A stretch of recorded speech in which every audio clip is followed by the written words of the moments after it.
Shwd wyt ti? Wel, shwmae, ch'mo' be, mae wedi bod yn dywydd mor glib yn ddiweddar. Mae rhywbeth neis yn dod mewn i stiwdio a dal siarad am yr ardd, Ie, yn hollol, mae'n gynnes ac yn glid yma. Nawr te, wrth edrych yn ôl ar y flwyddyn, wyt ti cael flwyddyn arbennig o dda.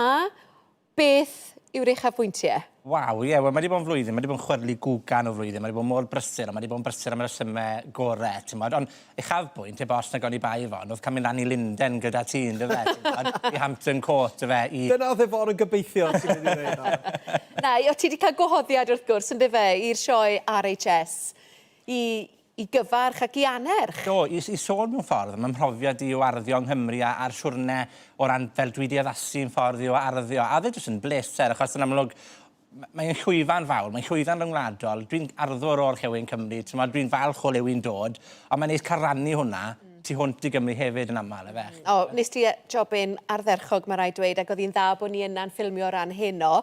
Sôn am y ffilmio, ti wedi syrenu o flaen y camera fan hyn, rhaglen heno a Prynhawn Da. Nawr te, dyma i chi'r clipiau o ddim wedi cyrraedd y sgrin, ddim wedi cyrraedd y golau dydd. Mwynhewch rein. A ti fynd. Helo bawb, does dim pleser mwy yn y byd i arddwyr nag ymweld â gerddi ffobl... Sori, ffobl. Ydych chi eisiau harddio ceffylau efo bywoliaeth? Wel, pa bo... O, Mae gymaint o... Sori. Sori, ie. Cool. Pa ti werthu nawr? No, Ben, pryd ti'n ma fi siarad? Pryd ti'n ma fi dechrau? Ond dwi ddim cweit i'n argyhoeddi eto bod e cystal beiriant ar pa-ta-ta-ta. O, mae wastad hwyl yn dy gwmni di, Adam, a mae'n digwydd i ni gyd. Allai jyst pwysleisio gymaint o ddiolch i fi i'r criws camera a pobl sy'n golygu, achos mae mynedd drob dyn nhw, a maen nhw wastad yn gwneud tro dar yr eitem. Mae gymaint o sport, a chi'n cwrdd â siw gymaint o wynebau newydd yn ddynnu'n camera, yn bobl sain. Mae jyst... O, fi wedi joio, mae jyst bod yn bleser. Ti'n rhoi lot o fwynhad i nifer o gwylwyr yn bendant. Oedd Efon fan yn gofyn ti am yr uchafbwyntiau. Ond siŵr o fod, sy'n ni'n dychmygu, un o'r uchafbwyntiau ydy'r llyfr yma sydd gen ti fama, Der ei dyfu.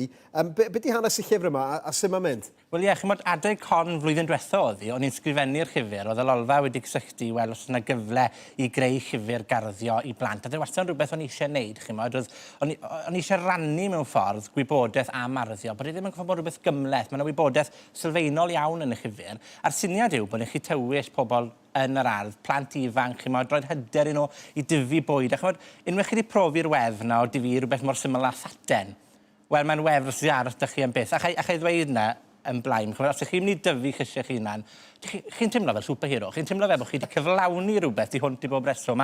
O'n i jyst eisiau rannu hynny gyda phobl, fe chi eisiau ati sgrifennu'r llyfr, o'n i wedi lawnsio fe mewn ysgol, mae'r llyfr ar werth nawr mewn siopau Cymraeg ledled Cymru, neu gyda ni'n uniongyrchol, ond mae gymaint o ddiddordeb wedi bod mewn garddio ers y cyfnod clo, a wy'n rhagweld mae hwnna'n mynd i barhau, chimod, mae fe'n un o'r hobbies fwy o poblogaidd erbyn hyn, a wy byth wedi bod yn trendi, reit, a mwy o byd, mae'r trend garddio yma wedi dod, a fi fel, o, dewch, mae pawb yn diddordeb mewn garddio, ond fi jyst yn gweld fel, mae'n reswm i fe mas, mwynhau'r tywydd. Un o'r ddwrnod glawiog, chi mas yn yr awyr agored, bydd natur o'ch cwmpas chi, gewch chi'n gwech. A fydd digon o blant yn cael ei ysbrydoli gyda'r llyfr yna dros yr hwyl a'r flwyddyn nesaf. A hefyd, nid yn unig plant, pobl yn hun hefyd, ni'r oedolion, wrth ein boddau gyda'r calendar, a mae yna calendar arall ar gyfer 2022. Wel ie, chi'n modd o siw gwmyn o ddiddordeb, a diolch i chi am y cyfle i sôn am calendar llynedd, yn dy fe, ond o siw gwmyn o ddiddordeb o'n ni'n goffo creu calendar newydd, felly fi wedi chwynegu pethau newydd i'r calendar o ran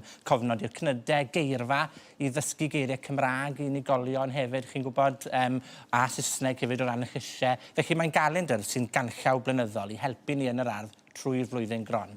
Ie, edrych yn wych. Mae rhaid ni sôn hefyd, mae yna ymgyrch yn does, nes ti ddechrau'r ymgyrch yma nôl y mis Tachwedd. Atgoffa ni, be ydy'r ymgyrch? Be ti eisiau bobl i wneud? Wel ie, ymgyrch gyda Heno a Prynhawn Da i annog y gwylwyr i gysylltu gyda ni am gymorth a chyngor garddio blwyddyn nesaf. Felly dwi ar gael i deithio Amgylch Cymru i ymuno gyda theuluoedd ni'n unigolion i dyfu pob math o fwyd. A byddwn ni'n dewis y sawl llwyddiannus yn ystod y Nadolig ma nawr, a wedyn byddwn ni'n cyhoeddi hynny yn wythnos cynta mis Ionawr. Ond licen i bwysleisio, dyn ni wastad eisiau'ch cwestiynau garddio chi. Dwi wrth y modd yn derbyn y cwestiynau, rai heriol anodd na fyd, achos wi ddim yn ffynonnell o bob wybodaeth garddio, chymod. Mae wastad rhywbeth i ddysgu gyda ni. Felly cysylltwch gyda ni gyda cwestiynau pnawn@tynoplis.com ar bob adeg. Mae'r manylion cysylltu wedi bod ar y sgrin. Nawr te, wyt ti yma yn ein cwmni ni a phawb adre, gen i gwestiwn i ti nawr. Sut sydd orau i ailgylchu gwaredu te, y goeden nadolig? Chymod, wi byth eisiau tynnu'r golfen nadolig lawr i mae'n cadw ddi lanth mewn mis Mawrth, chymod, ond y peth gorau byddwn ni'n dweud yw i tynnu'r dail na i gyd lawr, roi nhw mewn cornel fach o'r ardd i greu hafan i fyd natur, neu dewch o hyd i rwle sy'n ailgylchu nhw, achos chi'n gallu naddu nhw lan, defnyddio'r sglodion pelen yn yr ardd gwych i fyd natur. Arbennig. Yr enw golfen hefyd, colfen, wrth y modd a thyfodiaeth Cwm Gwendraeth. Diolch yn fawr iawn i ti.